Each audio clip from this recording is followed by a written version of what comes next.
Okay. ఈ company, ఈ సంస్థను ప్రారంభించాలనే ఆలోచన ఎందుకు కలిగింది? గడిచిన 10 సంవత్సరాలు పైచిలుకు నుంచి ప్రజల యొక్క ఆదాయాలు గణనీయంగా పెరిగాయి. దాన్ని దృష్టిలో ఉంచుకొని అట్ ది సేమ్ టైం ఒక మంచి వాతావరణము, ఆరోగ్యకరమైనటువంటి ఆహ్, ఆరోగ్యకరమైనటువంటి ఫెసిలిటీస్ అన్నీ ఒకే చోట లైక్ స్విమ్మింగ్ పూల్ కావచ్చు, బ్యాడ్మింటన్, హార్స్ రైడింగ్, జిమ్, అట్లాగే ఒక పెద్ద మంచి ఆహ్లాదకరమైనటువంటి ఓపెన్ ఎయిర్ థియేటర్.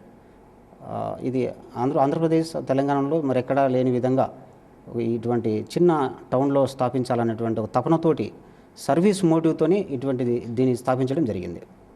వ్యాపార ప్రారంభంలో మీకు ఎవరైనా తోడుగా నిలిచారా? గత 3 సంవత్సరాల నుంచి మీ గ్రోత్ పర్సెంట్, మీ బిజినెస్కి సంబంధించిన గ్రోత్ పర్సెంట్ చెప్పండి.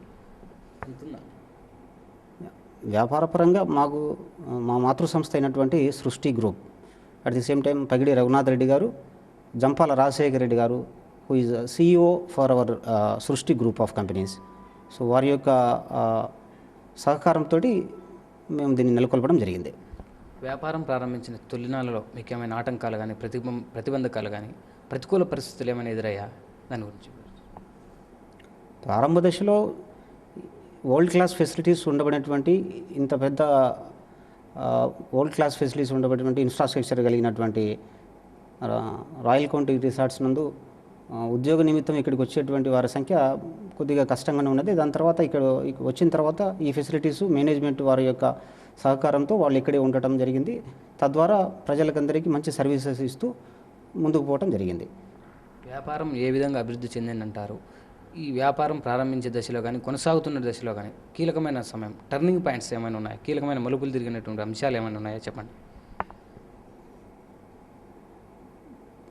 ప్రజలను ఎక్కువగా సాటిస్ఫై చేసినటువంటి సమయంలోనే కీలకమైనటువంటి పరిణామం చోటు చేసుకుంది. అట్ ది సేమ్ టైం ఒకరిని సాటిస్ఫై చేయడం వల్ల 10 మంది సభ్యులు రాయల్ కౌంటీ రిసార్ట్ నందు జాయిన్ అయ్యేదానికి సుముఖత వ్యక్తం చేశారు. అందులో భాగంగా మా సీనియర్ మేనేజర్ అయినటువంటి మోహన్ మలావత్ కావచ్చు, జనరల్ మేనేజర్ కావచ్చు, వీళ్ళ యొక్క సహకారంతో ముందుకు పోవటం జరిగింది.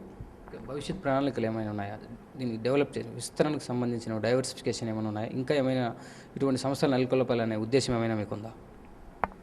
విస్తరణ నిమిత్తం 2020 నాటికి 6 ప్రధాన నగరాల్లో రాయల్ కౌంటీ రిసార్ట్ ఫ్రాంచైజీని మేము స్థాపించబోతున్నాము. సరే, ఈ TV5 నిర్వహిస్తున్న బిజినెస్ లీడర్ అవార్డ్స్ మీకే ఎందుకు రావాలంటారు? దానికి సంబంధించిన 3 ప్రధాన కారణాలు ఏమైనా చెప్పగలరా? రాయల్ కౌంటీ రిసార్ట్ లాంటి యొక్క రిసార్ట్స్ను స్థాపించడం అనేటువంటిది సామాన్య మానవులకు అంత అందని ఒక విషయము. ఇటువంటి సాహసోపేతమైనటువంటి సంస్థను నిర్మించడం అనేటువంటిది సాధ్యం కాదు సామాన్యులకు.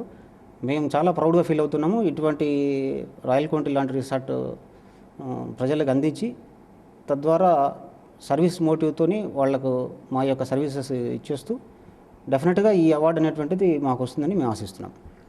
TV5 నిర్వహిస్తున్న ఈ బిజినెస్ లీడర్స్ అవార్డ్స్ సూక్ష్మ, మధ్య, పెద్ద తరహా పరిశ్రమల సంబంధించి వారు పడుతున్న వాళ్ళు వృద్ధి చెందినటువంటి అంశాలను తెచ్చి వాళ్ళని పూర్తిగా సత్కరించాలనే ఒక ఉద్దేశంతో ఈ యజ్ఞంలాగా చేస్తున్నది. ఈ ప్రయత్నం ఎలా ఉందంటారు? మీరేమంటారు? TV5 యాజమాన్యాన్ని మేము మనసా వాచా కర్మణ ఆహ్వానిస్తున్నాము, అభినందిస్తున్నామండి, కృతజ్ఞతలు తెలుపుకుంటాము. ఇటువంటి అవార్డు ద్వారా మాలాంటి యంగ్ లీడర్స్కు ఒక మంచి మోటివేషన్ లాగా మేము భావిస్తున్నాం.